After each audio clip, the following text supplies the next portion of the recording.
Hare Krishna. Hare Krishna, everyone. Welcome to Youth Jam. Thank you for joining. It's so nice to see everyone here. If you can, please turn on your cameras so we can see your face and some participation. So it looks like Marge will be joining a bit late, but in the meantime, we can start our Youth Jam program as usual. And the way we'll do that is, as always, with a prayer to kick off the program. And the way that works is we'll have someone nominate a person, and if that gets seconded, we can hear from that devotee.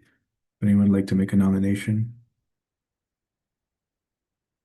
No, Rian has nominated Sia, and that's seconded. All right. Sia, would you like to go ahead? Yeah, can I get the... Okay, cool. Yeah, there's the phone in the chat. Dear Radha Nilmadhav, if you so desire, please let this meeting go smoothly and we all gain something impactful from this meeting. Please consider our humble request. Krishna. Hare Krishna. Thank you, Sia. And with that, we'll get started with our Chad. We can never start without our Chad. So we'll resume our uh, Chad of chapter 11. I think we're in the second half now. And we can have a few volunteers to read the verses and the translations. Should we do just the translations or? Okay. Let's get 5 volunteers to read 4 verses each. And Arav, go ahead. Hare Krishna. Can you hear me? Yes. Rupam mahate bahuvaktra netram mahabaho bahubahuru padam Oh, Ara, we're just gonna bahudaram do the bahu. translations. Oh, we're doing translations? Yeah. Almighty armed one, all the planets with their demigods are disturbed at seeing your great form with its many faces, eyes, arms, thighs, legs, and bellies, and your many terrible teeth. As they are disturbed, so am I. O all-pervading Vishnu, seeing you with your many radiant colors touching the sky, your gaping mouths, and your great glowing eyes, my mind is perturbed by fear. I can no longer maintain my steadiness or equilibrium of mind. Lord of Lords, O refuge of the worlds, please be gracious to me. I cannot keep my balance seeing thus your blazing death-like faces and awful teeth. In all directions I am bewildered. Sons of Dhritarashtra, along with their allied kings, and Bhishma, Drona, and Karna, and our chief soldiers also, are rushing into your fearful mouths, and some I see trapped with heads smashed between your teeth. As the many waves of the rivers flow into the ocean, so do all these great warriors enter blazing into your mouths. I see all people rushing full speed into your mouths, as moths dash to destruction in a blazing fire. O Vishnu, I see you devouring all people from all sides with your flaming mouths, covering all the universe with your effulgence. You are manifest with terrible scorching rays. O Lord of Lords, so fierce of form, please tell me who you are. I offer my obeisances unto you. Please be gracious to me. You are the primal Lord. I want to know about you, for I do not know what your mission is. The Supreme Personality of Godhead said, Time I am, the great destroyer of the worlds, and I have come here to destroy all people. With the exception of you, the Pandavas, all the soldiers here on both sides will be slain. Therefore, get up, prepare to fight and win glory. Conquer your enemies and enjoy a flourishing kingdom. They're already put to death by my arrangement, and you, O Savyasachi, can be but an instrument in the fight. Drona, Bhishma, Jayadratha, Karna, and the other great warriors have already been destroyed by me. Therefore kill them and do not be destroyed. Simply fight and you'll vanquish your enemies in battle. Sanjaya said to Dhritarashtra, O king, after hearing these words from the Supreme Personality of Godhead, the trembling Arjuna offered obeisances with folded hands again and again. He fearfully spoke to Lord Krishna in a faltering voice, as follows. Arjuna said, O master of the senses, the world becomes joyful upon hearing your name, and thus everyone becomes attached to you. Although the perfected beings offer you their respectful homage, the demons are afraid and they flee here and there. All this is rightly done. O great one, greater even than Brahma, you are the original creator. Why then should you not offer their respectful obeisances unto you? O limitless one, God of gods, refuge of the universe, you are the invincible source, the cause of all causes, transcendental to this material manifestation. You are the original personality of Godhead, the oldest, the ultimate sanctuary of this manifested cosmic world. You are the knower of everything, and you are all that is knowable. You are the supreme refuge above the material modes. O limitless form, this whole cosmic manifestation is pervaded by you. You are air, and you are the supreme controller. You are a fire, you are water, and you are the moon. You are Brahma, the first living creature, and you are the great grandfather. I therefore offer you my respectful obeisances. I therefore offer my respectful obeisances unto you 1,000 times and again and yet again. Obeisances to you from the front, from behind, and from all sides. O unbounded power, you are the master of limitless might. You are all pervading, and thus you are everything. Thinking of you as my friend, I have rashly addressed you at O Krishna, O Yadava, O my friend, not knowing your glories. Please forgive me, please forgive whatever I may have done in madness or in love. I have dishonored you many times, jesting as we relaxed, lay on the same bed, or sat or ate together, sometimes alone and sometimes in front of many friends. O infallible one, please excuse me for all those offenses. You are the Father of this complete cosmic manifestation, of the moving and the non-moving. You are its worshipable chief, the supreme spiritual master. No one is equal to you, nor can anyone be one with you. How, then, could there be anyone greater than you within the three worlds, O Lord of immeasurable power? You are the supreme Lord, to be worshipped by every living being. Thus, I fall down to offer you my respectful obeisances and ask your mercy. As a father tolerates the impudence of his son, a friend the impertinence of a friend, or a husband the familiarity of his wife, please tolerate the wrongs I may have done you. After seeing this universal form, which I have never seen before, I am gladdened, but at the same time my mind is disturbed with fear. Therefore, please bestow your grace upon me, and reveal again your form as the personality of Godhead, O Lord of Lords, O abode of the universe. O universal form, O thousand-armed Lord, I wish to see you in your four-armed form, with helmeted head and with club, wheel, conch, and lotus flower in your hands. I long to see you in that form.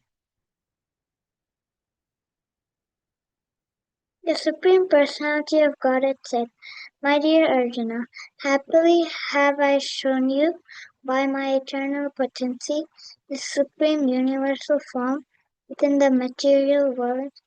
No one before you has ever seen this primal form, unlimited and full of glaring effulgence.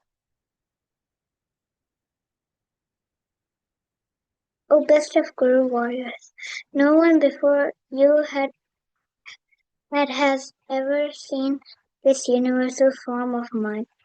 For neither by studying the Vedas, nor by performing sacrifices, nor by charity, nor by pious activities, nor by severe penances can I be seen in this form in the material world. You have been perturbed and bewildered by seeing this horrible feature of mine. Now let it be finished, my devotee. Be free again from all disturbances. With a peaceful mind, you can now see the form you desire.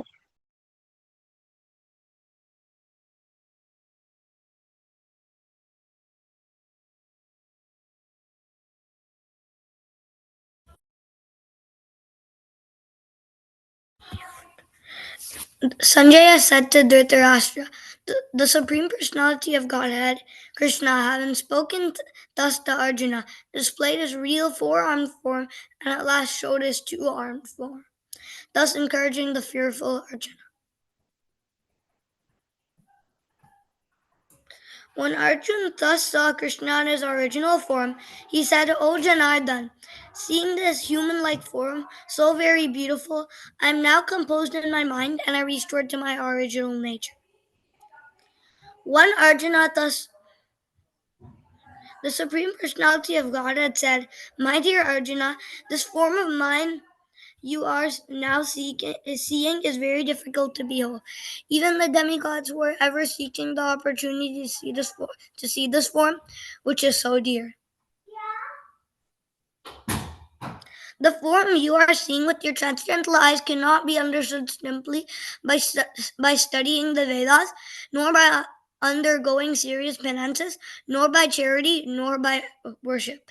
It is not by these means that one can see me as I am.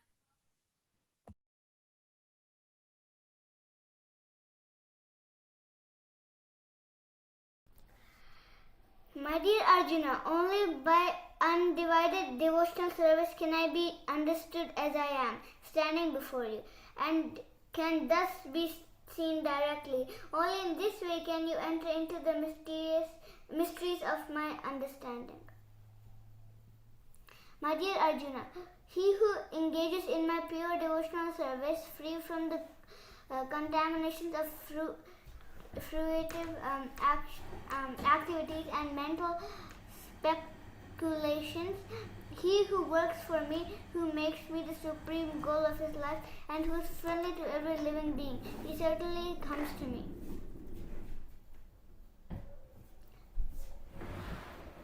Thank you so much, Vishwambar. Everyone else who read. My name is Gauranga. Gauranga and Vishwambar.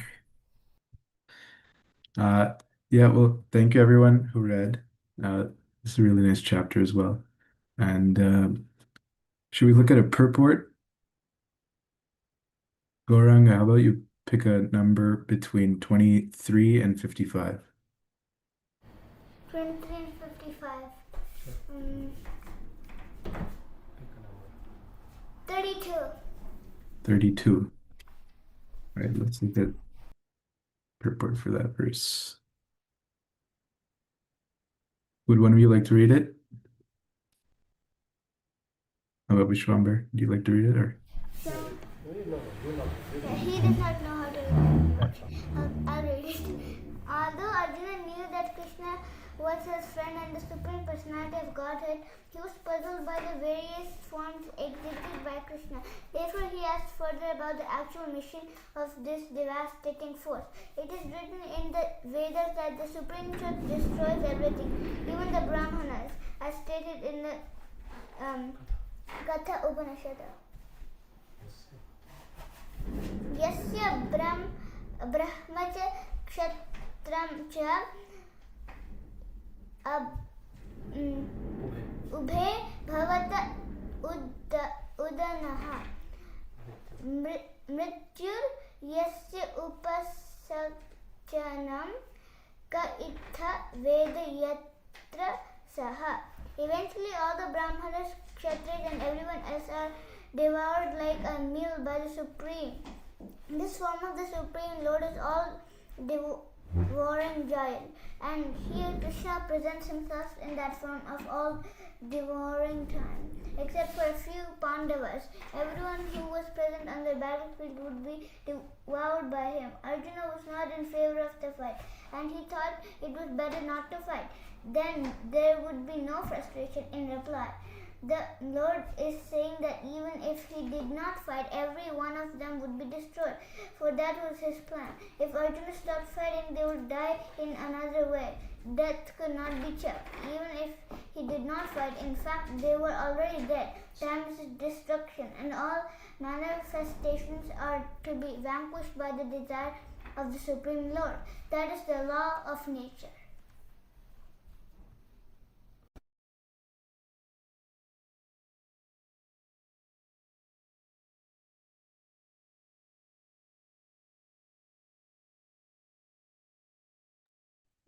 Sorry, I was talking on mute. Thank you, Vishwambar or Gauranga, for reading the purport. Do you have any takeaways from the report or from this verse?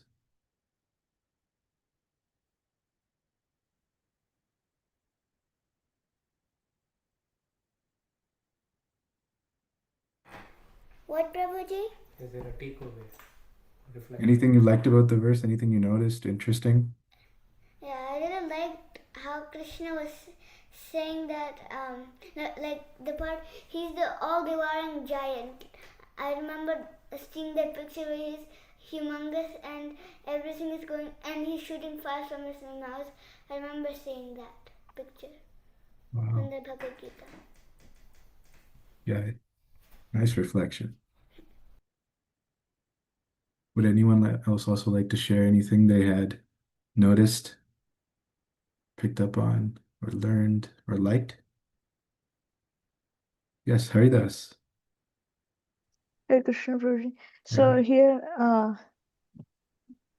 Krishna is saying that Arjuna is not going to kill anyone, and that it is Krishna who already killed them, and everyone on both the sides are going to be killed except for Arjuna and a few other people. So Arjuna should fight because Krishna is the one who's anyways killed everyone, and Arjuna is just an instrument who's carrying out whatever Krishna's desire is. Right. Yeah, that's a really good point to always keep in mind for us as well, right? The doer. Bradress? Yeah. My point was very similar to what Haridas was saying, where I found it really interesting that Prabhupada was mentioning how even though Arjuna was like not in favor of it, he thought it'd be better to just like not fight, and that would like solve everything. Krishna just showed him that the death would come anyway, and that he was just an instrument in this. And so like it's not like he was actually in control of their lives. And so time is that destructive force. And then the way Krishna just like visually showcased that to Arjuna, I think was very powerful because we see that in the next few verses from Arjuna as well, and even Sanjaya. They're very just like they're just stunned and astonished. It's like so horrific to them.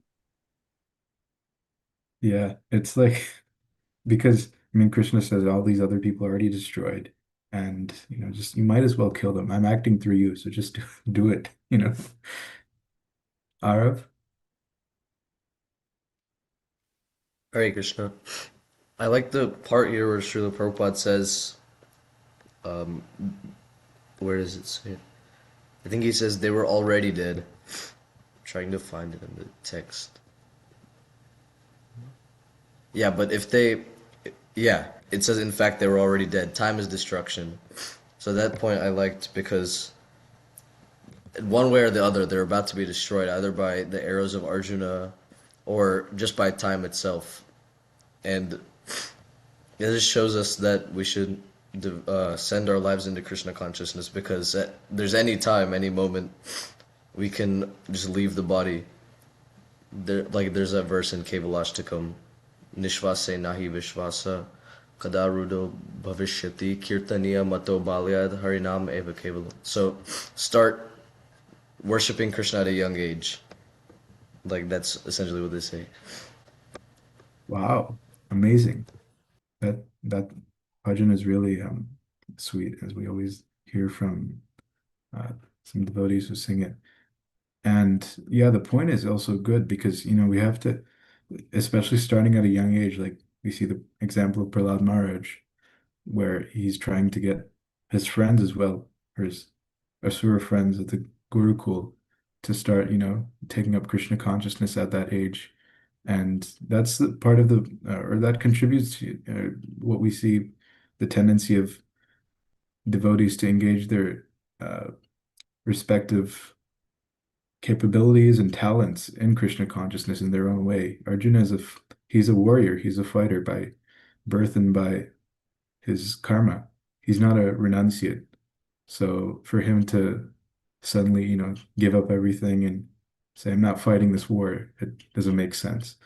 Which is why another reason Krishna is asking him to fight. Just think of me and don't expect any rewards, though. Dharani Radha? Hare Krishna, I noticed how it says right after the verse, eventually all the Brahmanas, Kshatriyas, and everyone else are devoured like a meal by the Supreme. And it makes me like, it reminds me that Krishna doesn't distinguish between your material class, Brahmana, Kshatriya, Shudra, Vaishya. Everyone will eventually die. Even Brahma dies. He leaves his current body and either gets liberated or goes on to his next life. And so we shouldn't think like have that Ravana mentality like, oh, I'm greatest, no one can kill me. Like Ravana, he was the most powerful being in the universe, but Krishna still killed him. I mean, like when he came in Ramavatar. So no matter what, like you will eventually like leave this world, either go on to a next body or be or if you take to Krishna consciousness seriously, then you can go to Golok Vrindavan. So it's better to take the better option so you don't have to take birth and death again. Yeah, as the purport says, death could not be checked. So it's coming one way or another. If you want to be on the right side of it, then yeah. Does anyone have anything else that they would like to share?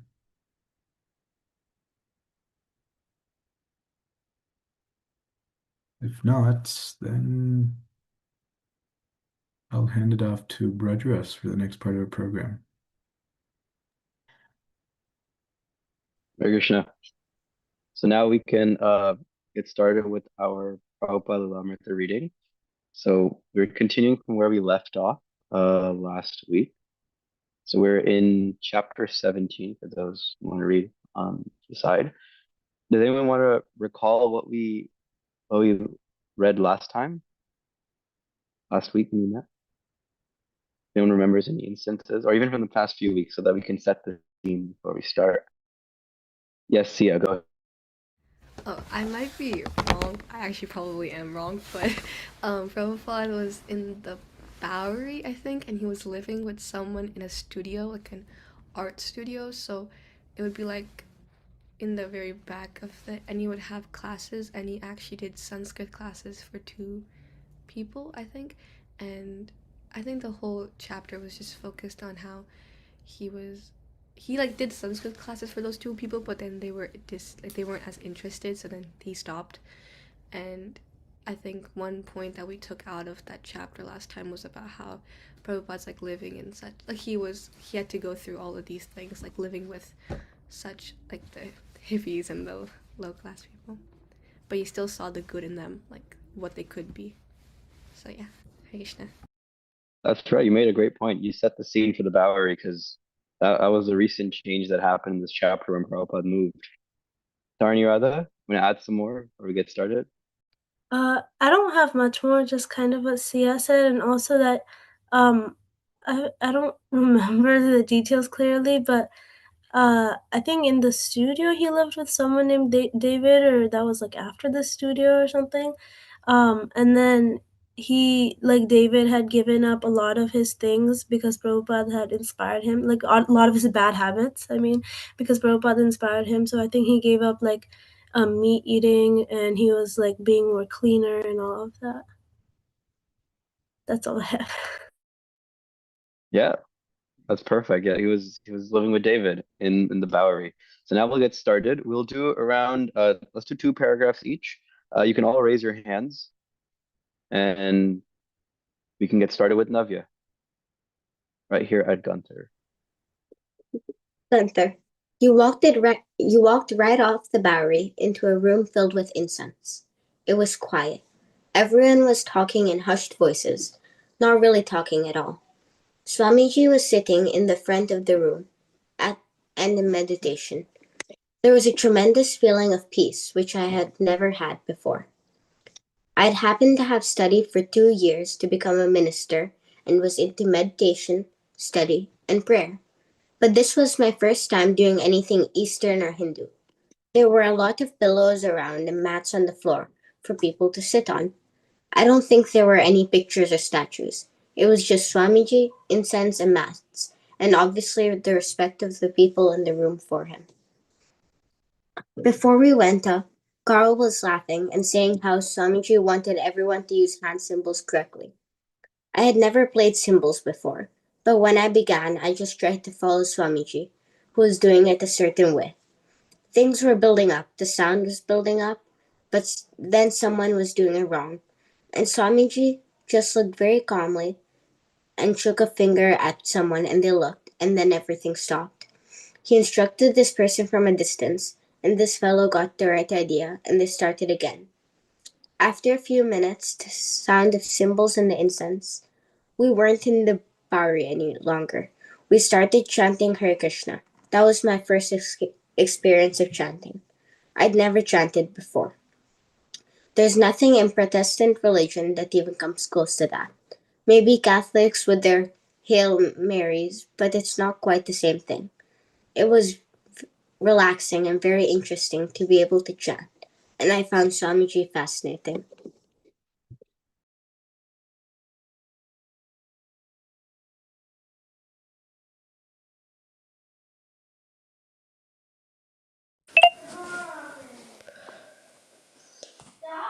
I'm sorry, I can't see the screen, so I can wait my turn because, oh, never mind. The loft was more open than Prabhupada's previous place uptown, so there was less privacy. And here some of the visitors were skeptical and even challenging, but everyone found him confident and joyful.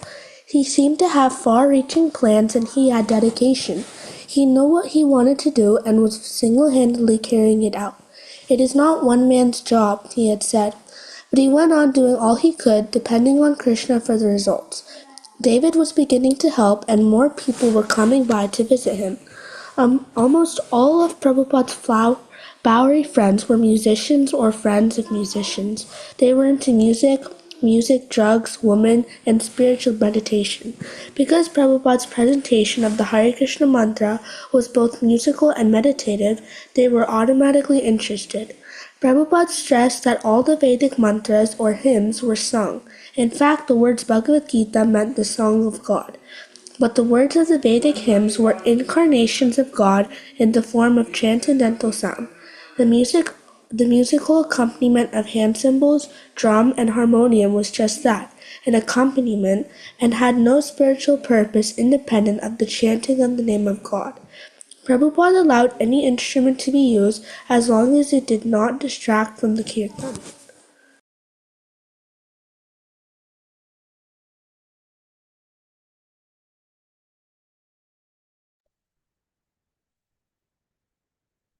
Carol, it was a very interracial music-oriented scene. Interracial. There were a few professional musicians and a lot of people who enjoyed playing or just listening. Some people were painting in some of the lofts, and that's basically what was going on. We had memorable kirtans. One time there was a beautiful ceremony. Some of us went over early to prepare for it. There must have been 100 people who came that day. For the Bowery crowd, sound was spirit and spirit was sound, an emerging of music and meditation.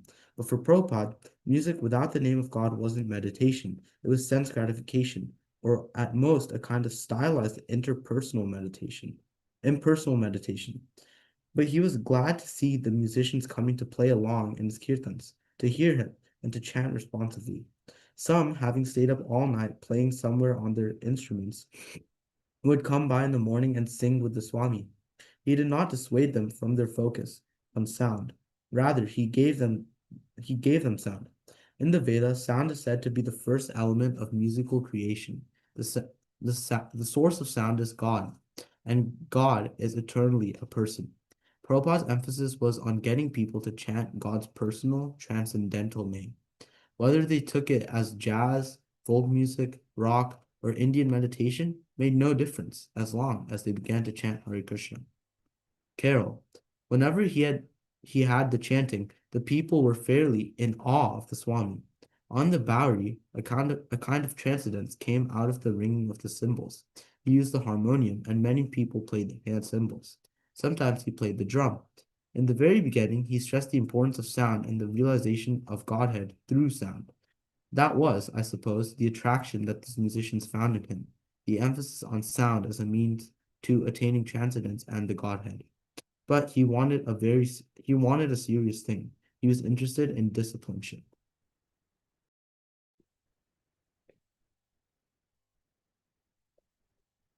One serious newcomer was Michael Grant. Mike was 24. His father, who was Jewish, owned a record shop in Portland, Oregon, where Mike grew up. After studying music at Portland's Reed College and at San Francisco State, Mike, who played the piano and many other instruments, moved to New York City, along with his girlfriend, hoping to get into music professionally. But he quickly became disenchanted with the commercial music scene, playing in nightclubs and pandering to commercial demands seemed particularly unappealing. In New York, he joined the Musicians Union and worked as a musical arranger and as an agent for several local groups. Mike lived on the Bowery in the AIR loft on Grand Street. It was a large loft where musicians often congregated for jam sessions. But as he turned more and more to serious composing, he found himself retiring from the social side of the music scene. His interests ran more to the spiritual, quasi-spiritual, and mystical books he had been reading. He had encountered several swamis, yogis, and self-styled spiritualists in the city and had taken up hatha yoga. From his first meeting with the Swami, Mike was interested and quite open, as he was with all religious persons. He thought all genuinely religious people were good, although he did not care to identify with any particular group. Mike. There was a little bit of familiarity because I had seen other swamis. The way he was dressed, the way he looked, older and swarthy, weren't new to me, but at the same time there was an element of novelty. I was very curious. I didn't hear him talk when I first came in. He was just chanting, but mainly I was waiting to hear what he was going to say. I had already heard people chant before. I thought, why else would he put himself in such a place without any comforts, unless the message he's trying to get across is more important than his own comfort? I think the thing that struck me the most was the poverty that was all around him. This was curious because the places I had been before had been just the opposite, very opulent. There was a Vedanta center in Upper Manhattan and others. They were filled with staid older men with their leather chairs and pipe tobacco. That kind of environment. But this was real poverty. The whole thing was curious. The Swami looked very refined, which was also curious that he was in this place. When he talked, I immediately saw that he was a scholar, and he spoke with great conviction. Some statements he made were very daring. He was talking about God, and this was all new, to hear someone talk about God. I always wanted to hear someone I could respect talk about God. I always liked to hear religious speakers, but I measured them very carefully. When he spoke, I began to think, well, here is someone talking about God who may really have some realization of God. He was the first one I had come across who might be a person of God, who could feel really deeply.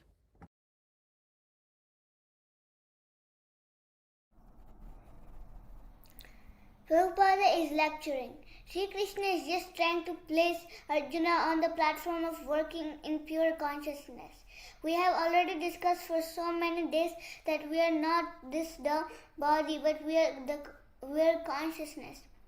Somehow or other we are in contact with matter. Therefore our freedom is checked. Attendance is better now than it had been uptown. The loft offers a large space. In fact, the platform where Prabhupada sits nearly equals the area of his entire office cubicle on 72nd Street. The dingy loft with its unpainted rafters is more like an old war warehouse. When a than a temple. The member of this audience, most of them musicians, have come to meditate on the mystical sound of the Swami's Kirtan.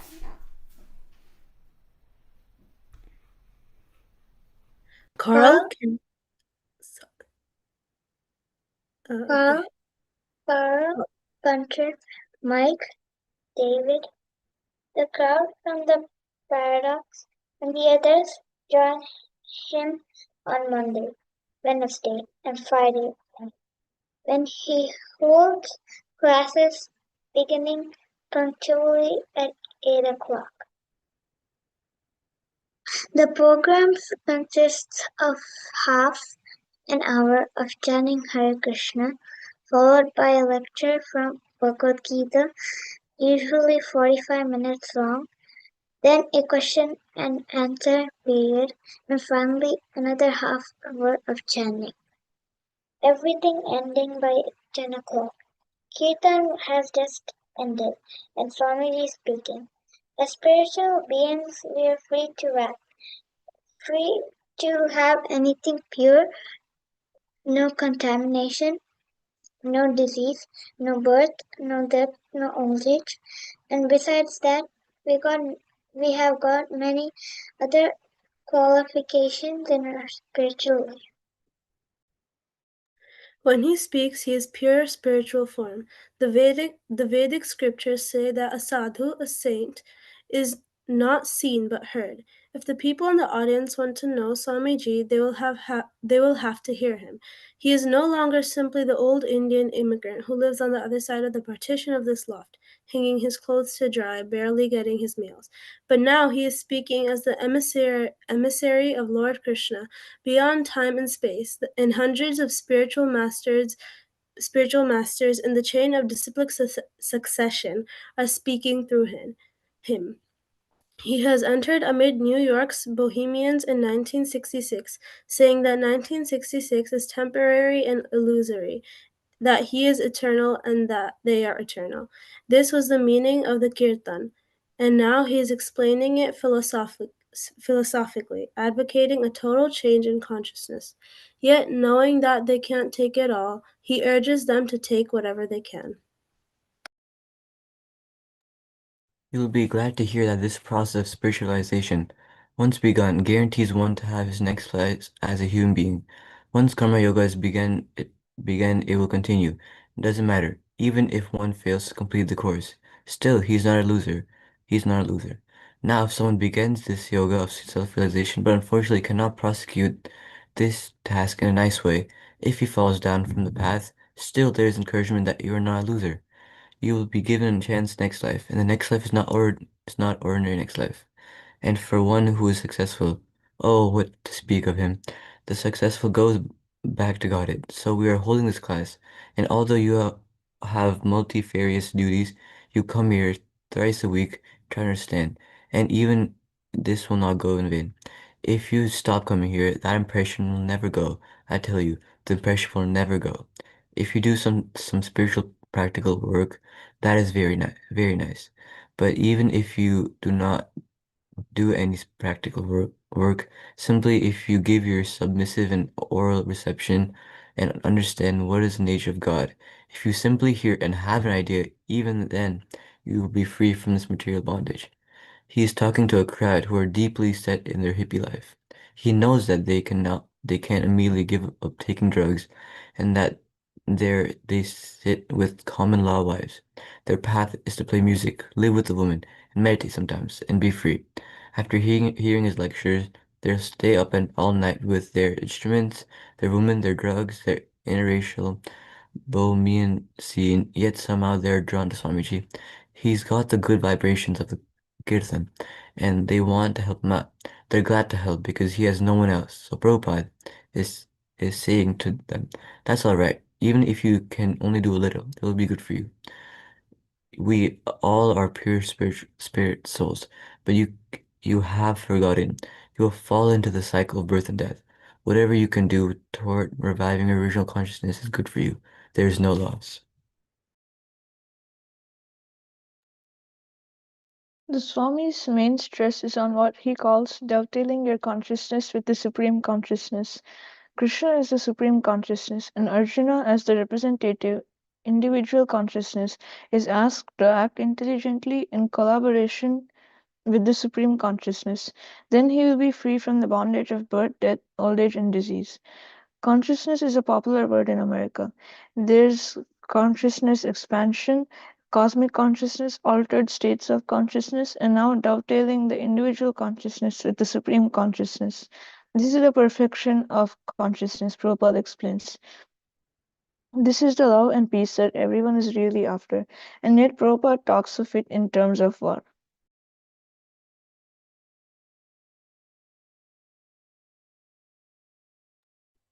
They are talking on the battlefield, and Arjuna says, I will not fight. I will not fight with my relatives and brothers for the sake of achieving some kingdom. No, no. Now to the ordinary man it appears that, oh, Arjuna is a very nice man, non-violent. He has given up everything for the sake of his relatives. Oh, what a nice man he is. This is the ordinary calculation. But what does Krishna say? He says, you are damned fool number one. Now just see, the things which are estimated in the public eye as very nice, very good, that is here condemned by God. So you have to see whether the Supreme Consciousness is pleased with your actions. And Arjuna's action was not approved by Lord Krishna. It was for his own whim, sense gratification, that at first he would not fight, but in the end, for Krishna's satisfaction, he did fight. And that is our perfection, when we act for the satisfaction of the Supreme Consciousness. At this point, some in the audience are filled with reservations. They are all opposed to the role of the United States in Vietnam. And this idea is very difficult for them. Like Arjuna, they want peace. So why is the Swami sanctioning war? How many paragraphs? You can read three. I think they're quite tiny. He explains, yes, Arjuna's idea not to fight is good, but then Krishna, the Supreme Consciousness, instructs him to fight anyway. Therefore, Arjuna's fighting is above mundane ethics. It is absolute if we follow Arjuna, give up good and bad, and act for Krishna, not for our selves gratification. Then that is perfect, because Krishna is a Supreme Consciousness. To some in his audience, although his answer seems philosophically sound, it is not quite what they want to hear. Still, they want to know his political views. Does he support America's involvement in Vietnam? Is he anti-war? But Prabhupada is neither hawk nor dove. He has no political motive behind his example of Krishna and Arjuna. His theme is simple and pure. Beyond the good and bad is the absolute, and to act in accord with the absolute is also beyond good and bad. But what about Vietnam? Does Krishna say to fight there? No, Swamiji answers. The Vietnam War is different from the Kurukshetra War. In the Battle of Kurukshetra, Krishna was personally present asking Arjuna to fight. Vietnam is different. But his audience has yet another objection. If he's not addressing the Vietnamese War, then why not? After all, this is 1966. If he isn't talking about the war, then what is his relevancy? The Swami replies that his message is actually the most urgent and relevant. The Vietnamese War was an inevitable karmic reaction. It was one symptom, not the whole problem. And only this philosophy surrender to supreme consciousness addresses the real problem. But for many, the reference to fighting is so emotionally charged that they can't go beyond the immediate politics of Vietnam to Prabhupada's real message of surrender to the Supreme Consciousness. They respect the Swami. They realize he's referring to a deeper philosophy. Yet the story of Arjuna and the war makes things difficult.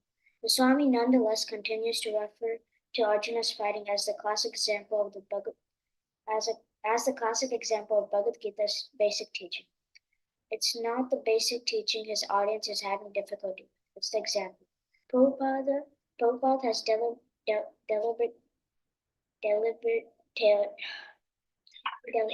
deliberately handed his audience a volatile analogy. He hasn't come to join the peace movement and doesn't accept their short sighted concept of peace. He confronts them. It is better to fight in Krishna consciousness than to live in a so called peace devoid of God realization. Yes, the example is hard for them to accept. It makes them think. And if they do accept, then they might come near to understanding the absolute. It is very difficult dovetailing our consciousness. Is it very difficult dovetailing our consciousness with the Supreme Consciousness? Not at all, not at all. No sane man will go, oh, it is not possible. He isn't suggesting that to dovetail the Supreme Consciousness they will have to go fight a war in Vietnam or perform some other horrible act on behalf of God. He knows that spiritual life will have to be more attractive than material life, or his audience will never take to it. He wants to bring the theme of dovetailing with the Supreme Consciousness down to something practical, something all attractive and beautiful, something anyone could do and would want to do. He wants to encourage them by saying that they can do their own thing. But for Krishna, Arjuna, after all, was a lifetime warrior. Krishna did not ask him to give up his work, but to do it for the Supreme. So Prabhupada is asking the same of his audience, and they can begin with something as simple as offering their food to God. Because everyone has to eat, so God wants to eat something. Why don't you first offer your food to God? Then you eat. But you may say, but if God takes away, then how shall I eat? No, no, God will not take it. Daily, after preparing our foodstuffs, we're offering to Krishna. There's a witness. Mr. David has seen. Prabhupada laughs. God eats, but his spiritual eating is such that even after his eating, the whole thing is still there.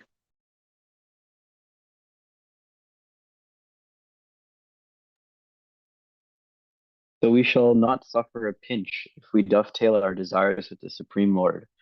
We simply have to learn the art, how to dovetail. Nothing has to be changed. The fighting man did not change into an artist or a musician. If you are a fighting man, you remain a fighting man. If you are a musician, you remain a musician. If you are a medical man, you remain a medical man. Whatever you are, you remain, but dovetail it. If by my eating the Lord is satisfied, then that is my perfection. If by my fighting the Lord is satisfied, then that is my perfection. So in every sphere of life, we have to know whether the Lord is satisfied. That technique we have to learn. Then it is as easy as anything. We have to stop creating our own plans and thoughts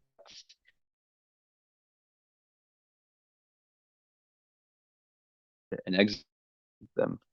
They will become the person of our life. And Lord Chaitanya has made acting on the platform of consciousness very easy. Just as there are some note makers of school books, easy study, so Lord Chaitanya has recommended that you be engaged in whatever occupation, but just to hear about Krishna. Continue to hear the Bhagavad Gita and chant Hare Krishna. It is for this that we are trying to organize this institution. So you have come, and whatever work you do, it does not matter. Everything will be adjusted by, and by as our mind, everything will be adjusted by and by, as our mind comes clear simply by hearing. If you continue this process, chanting the Krishna name, you'll practically see how much your heart is becoming clear and how much you are making progress towards spiritual realization, the real identity of pure consciousness.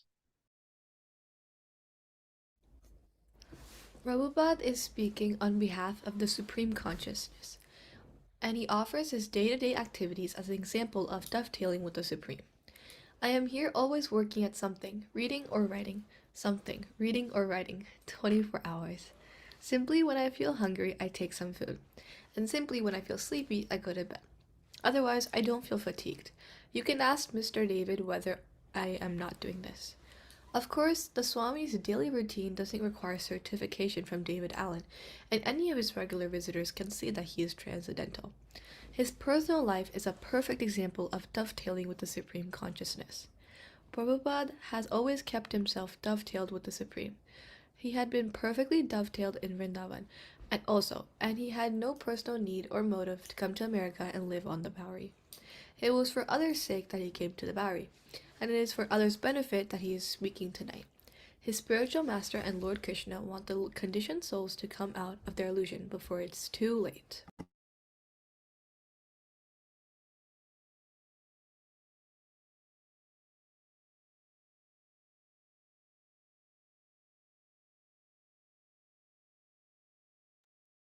Goranga and Vishwamba. Okay, Prabhuji. Where do I have to read from again, Prabhuji? Okay. Speaking vigorously even until he becomes physically uh, physically exhausted. Sometimes shouting, sometimes pleading, sometimes laughing. He gives his audience so much as he feels they can take.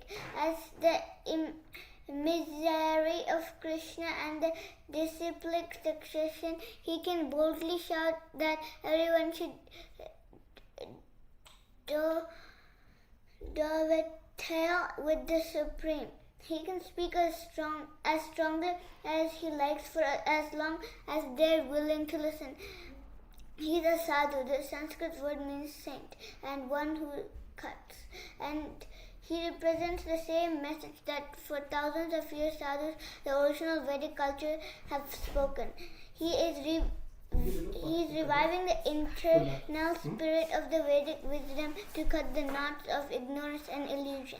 So everything is illusion from the beginning of our birth, and that illusion is so strong it is very difficult to get out of. The whole thing is illusion. Birth is illusion, the body is illusion, the body relationship and the country are illusion, the father is illusion, the mother is illusion, the wife is illusion, the children are illusion, everything is illusion. And we're connecting that illusion thinking we're very learned, advanced. We are imagining so many things, but as soon as death comes, the actual fact, then we forget everything.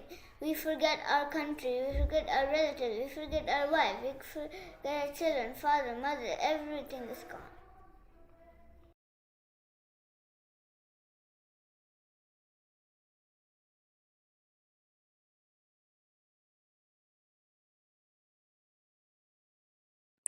I went up to him afterward. I had the same feeling I'd had on other occasions when I'd been to hear famous people in concerts. I was always interested in going by after concerts to see musicians and singers just to meet them and see what they were like. I had a similar feeling after Swamiji spoke, so I went up and started talking. But the experience was different from the others in that he wasn't in a hurry. He could talk to me, and whereas others, all you could do was just get in a few words. They were always more interested in something else. But he was a person who was actually showing some interest in me as a person. And I was so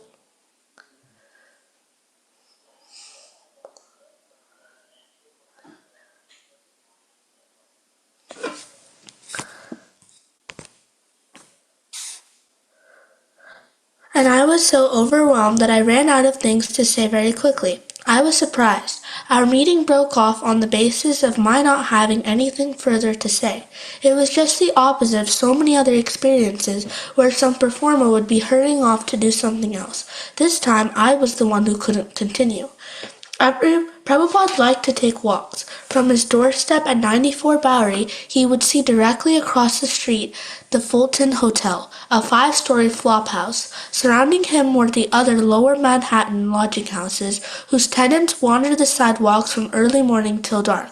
An occasional flock of pigeons would stir and fly from one rooftop to the next, or descend to the street. Traffic was heavy. The Bowery was part of a truck route to and from Brooklyn by way of the Brooklyn and Manhattan bridges.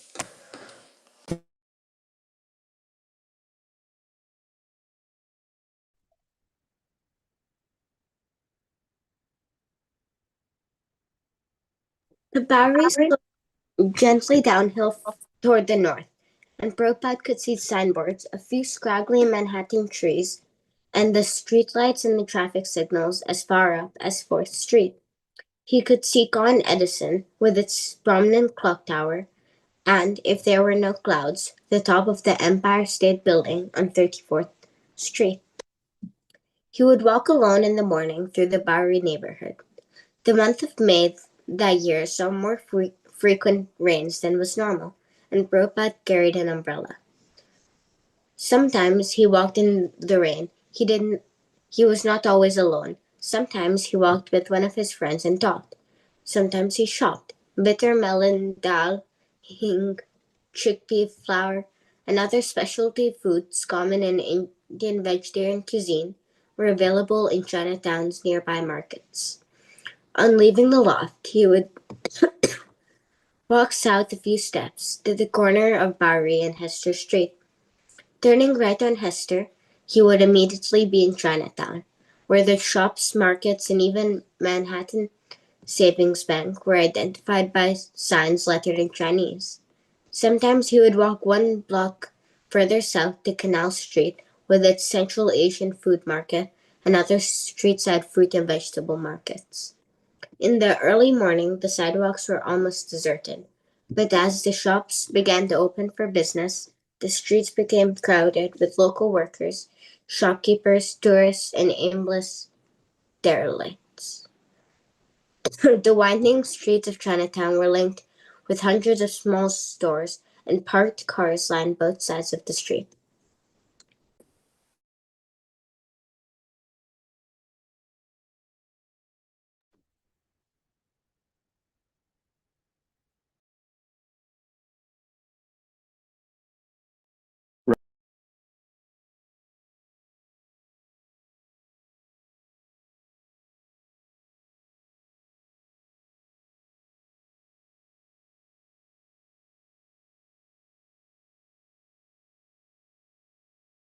I think Ryan may have gotten occupied. I think we can end the reading over here, and we'll have a time for some discussion right now. I'm not sure. I don't think Marge will be coming anymore. He had some unexpected commitments pop up for him today, so that's very unfortunate for us. But we also got a lot done today. We did our chat, and we did also a reading of one purport, and now Prabhupada Lilamrita. And so I just want to hear from all of you what you were feeling from the reading and maybe even from the chat. Do you have any thoughts before we move on to the next part? Uh, Navya, you can go ahead if you're raising your hand. Oh, okay. Dharani Radha. I it was a little bit before here. He said that. Wait, let me find it.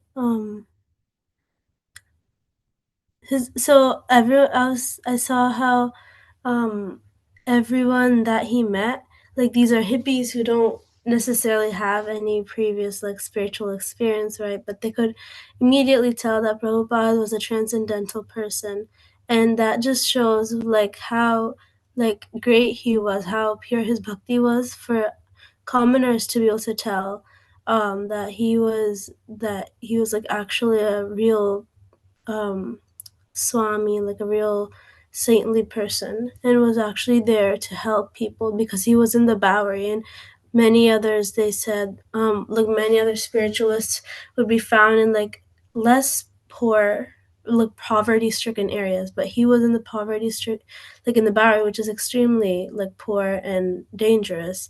So like many people could tell that like he's a real like saint who has this like serious message for many people and wants them to take to Krishna consciousness.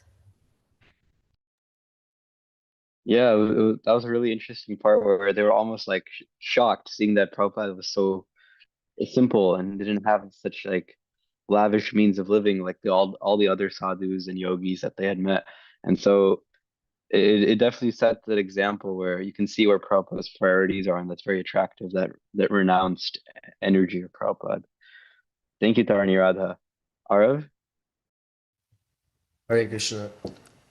So, the part where Srila Prabhupada was talking to the people about Krishna telling Arjuna to fight, and they weren't really understanding because they wanted peace in the world.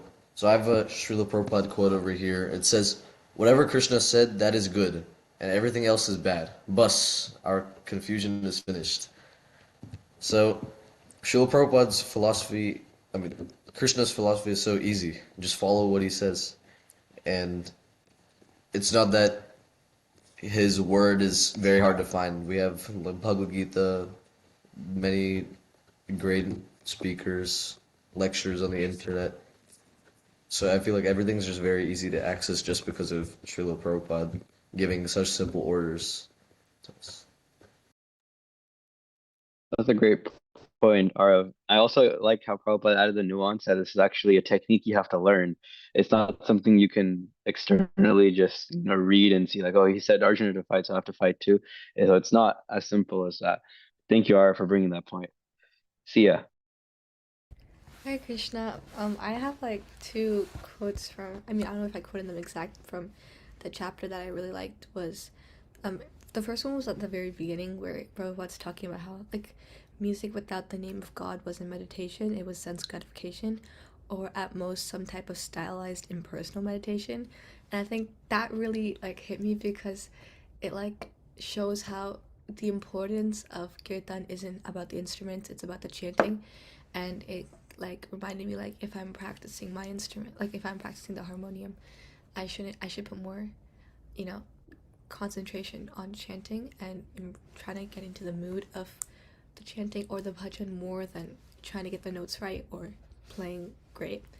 And the second one that I really liked was how we were talking earlier that um I don't know what the person's name was, but he was talking about how if Prabhupada's living in such a discomfort after coming to the U.S., it must mean that his message is more important than his comfort, and that was also like really it also hit me too because like other sadhus came from U.S., but they came with like so much opulence and they have so much opulence, and the fact that Prabhupada came and he's still preaching so enthusiastically in such poverty showed I mean I would see how that shows his how like determined he was to newcomers. Hare Krishna. Thank you, Sia. Those quotes are great. They definitely really summarize what we were reading today. Arya? I think mostly in this chapter they were talking about how these people came into Krishna consciousness and how they realized that we shouldn't do all the bad stuff like eating non-veg, doing intoxication and other stuff. And they started to follow Hare Krishna consciousness and started to like Prabhupada. Yeah, did any of you recognize who Mike was?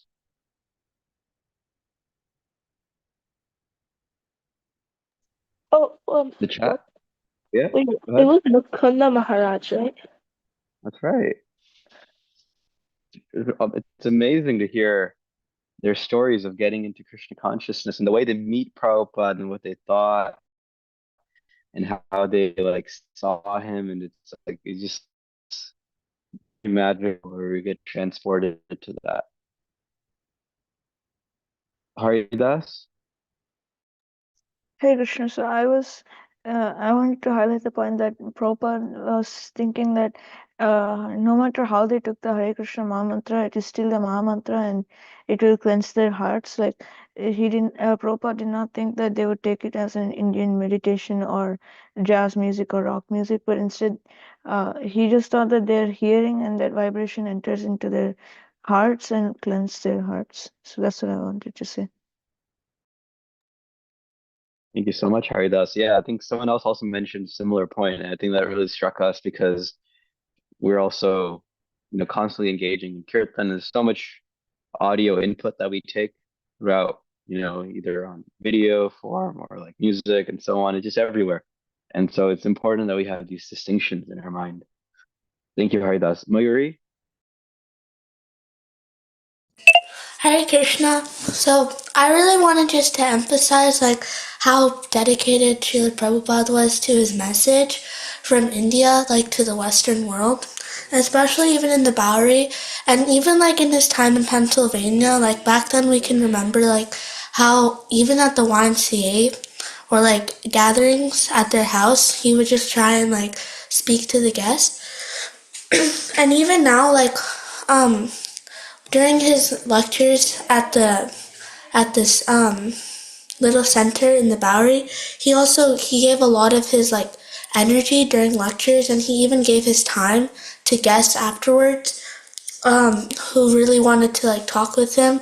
Like how Mike, he like said that compared to other celebrities afterwards, they wouldn't really give much of their time or energy to hear what they had to say. But Srila Prabhupada really was invested in these guests, and he really wanted to show and try to give his time towards them, and a lot. And he also gave above all his time for translating books, as we can see today, because he really like that's how he dedicated most of his time back then. And like how he said that he would just sleep or eat a little bit, but above all he was just trying to translate books. Hare Krishna. Hare Krishna Mayuri. Thank you so much. That was a wonderful recap. Navya. So I wanted to add something. I think someone said this earlier, but so how Prabhupada, he was talking about how music and how it's only like important if it has Krishna in it, and how otherwise it's just kind of useless. And I think that's one thing about Prabhupada, how he's always trying to dovetail everything towards Krishna. So the thing with him is, if it's not about Krishna, then he doesn't care about it. But if it's with Krishna, then he'll find any way to like use it. And it's kind of how last time when we were reading about him teaching Sanskrit, how he was only going to do this because he thought it might actually help them learn about Krishna. But the moment he realized that they weren't going to actually learn anything from it, he stopped. So, yeah. Thank you, Navya.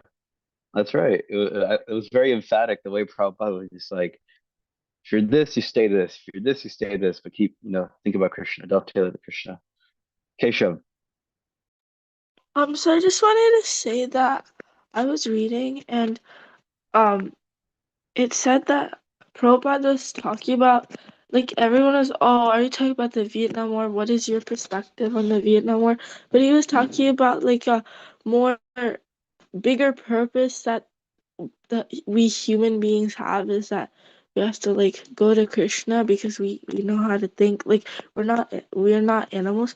So he was saying it was very urgent. And then I remember that even as Guru Maharaj Bhaktisiddhanta Saraswati Thakur, so the first time, so when Prabhupada met him, he said, oh, it's very urgent. Like, Prabhupada was the same. He was saying, oh, we have to like be independent from the British first, and then only we can do it. So, but then even then, his Guru Maharaj said, "Oh, it's a very urgent message, and that like it like precedes it. It's like it's bigger than anything else you have to think about." And uh and then I was just thinking that how they both said the exact same message whenever they were preaching. So so this is like what real sampradaya looks like, because uh everyone just has to repeat what their Guru Maharaj said, and that's what Srila Prabhupada did for his Guru Maharaj. I love that you noticed that, Keshav, that connection where Prabhupada was reiterating what his spiritual master told him, and then how he was answering the question about politics and war. Thank you, Keshav, for noticing that and bringing it to our attention. Chaitanya Nitai Nam. Hare Krishna. Well, on the topic of as some we were discussing dovetailing everything in Krishna consciousness, and especially how Srila Prabhupada was a really good example of that. There was one exchange that I think it was recorded or I think reflected on by one of Prabhupada's disciples. But anyway, the Prabhupada was talking to a reporter, and the reporter was kind of confronting him on the fact that aren't you going to be able to, or because you're supposed to be renunciates and ascetics in this movement. So I heard that you're going to be taken away from this event in a Rolls-Royce car. What's up with that? And Prabhupada is saying that, well, if someone is offering me the Rolls Royce car, why should I refuse it? We're using it in Krishna's service. It's not that I'm, you know, just using it for my own sense gratification and pleasure. So, and Krishna even used, at the time, Guru is God's representative. They're supposed to go in golden chariots, what to speak of Rolls Royce. But yeah, the whole point is that his mindset isn't about, going in this or that car. I don't think he really cared either. But it could have been a Rolls Royce, it could have been a Toyota, it could have been anything. If you're offered it in Krishna's service, might as well use it.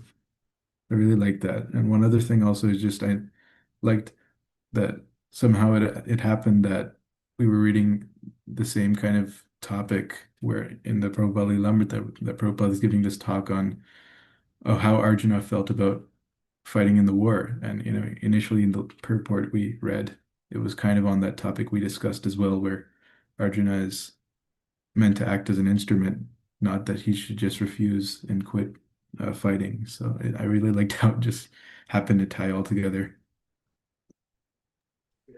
I know it was quite amazing how the same section of the Gita was mentioned in the Lilamrita. Darnirada. Krishna, Hare Krishna. I forgot this point earlier, but I remembered. So when Keshav and I think something about what Adav said earlier, the uh they were asking about the Vietnam War and Prabhupada's stance on it, because he had mentioned the Kurukshetra War, and he said you should he said that Krishna was telling Arjuna that you should fight, and Krishna was saying it's not about what you think is right, like if it's for your sense gratification that you're saying no, but I'm telling you to fight, so you should fight. So then the people in the crowd, Mike and those people, misunderstood it, and were like, oh, so are you telling us that we should support this Vietnam War and all of that? And I as I was reading that, I remembered, I think my dad told me this, because I was also confused on why Krishna was so adamant on why he wanted Arjuna to fight. This is a while back, and my dad had told me it's because Krishna, Arjuna didn't want to fight because he was like, oh, they're my relatives. So it was material bondage and material attachment for why he wanted to fight. And this war wasn't like the Vietnam and US war. It wasn't just like a political war with no um real benefit. This was a war for dharma, and his duty was to support dharma, and he was on the side of dharma, so not fighting for his side and not fighting against the Kauravas, even though they were his relatives. The Kauravas represented adharma, and his duty as a kshatriya was to fight for dharma. So our duty, the lesson that Krishna is telling us in the Gita, is that we should do what is dharmic, what is good, what is spiritual, what is dharmic, and not what we think is good, what for ourselves, or what we think is good for the material world. So the Kurukshetra War cannot be compared with the Vietnam War, because the Vietnam War, it's a political thing, it's a material thing, it's not a dharmic thing. Thank you, Darnirada.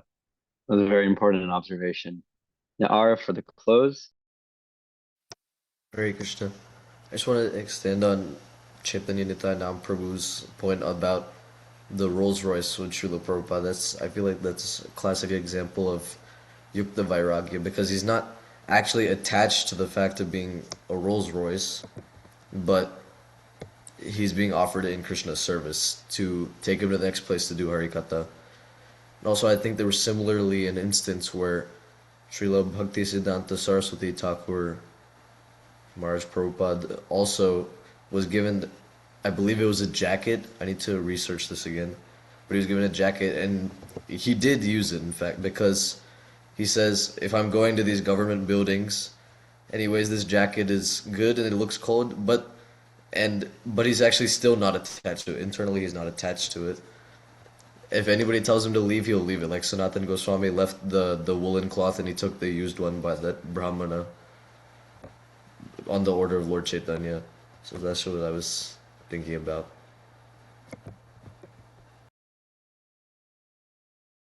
That you mentioned. Thank you. Tomorrow is the appearance of Advaita Acharya. Hare Krishna, can you hear me? Did I lag? Tomorrow is the appearance of Advaita Acharya, and a very special day for all of us. Haridas, do you want to give us like a quick 1 minute summary of why tomorrow is an important day for all of us and what we can meditate on tomorrow and leading up? Advaita Acharya is like one of the main reasons that Mahaprabhu came to this world, and because of Advaita Acharya only Mahaprabhu came. Otherwise, Mahaprabhu wouldn't have came most likely. And Advaita Acharya basically he has lots of love for Krishna, and he knew that the only way that all the materialistic people could be delivered was that Krishna himself has to come and preach the holy names. So Advaita Acharya had so much faith, and also Advaita Acharya was ready to sacrifice everything he had so that everyone in this material world could go back to Krishna. So he's a very great devotee, and that's why tomorrow is a very important day for us, because we can meditate on the qualities of Advaita Acharya and pray to Advaita Acharya that we can advance on the path of bhakti. Thank you, Haridas. It's almost like you prepared that. I just called on you without even telling you. I'm sorry about putting you in the spot, but that was amazing, Haridas. You want to end our Yuchan with a prayer, Haridas? Give us something to go home with? Okay, Prabhuji.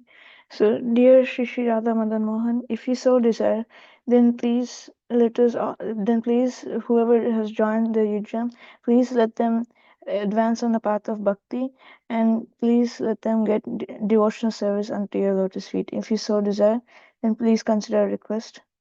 Thank you very much. Hare Krishna. Hare Krishna. Thank you, everyone, for joining. We hope to see you next week. Hare Haribol. Krishna. Hare Krishna. Hare Krishna. Hare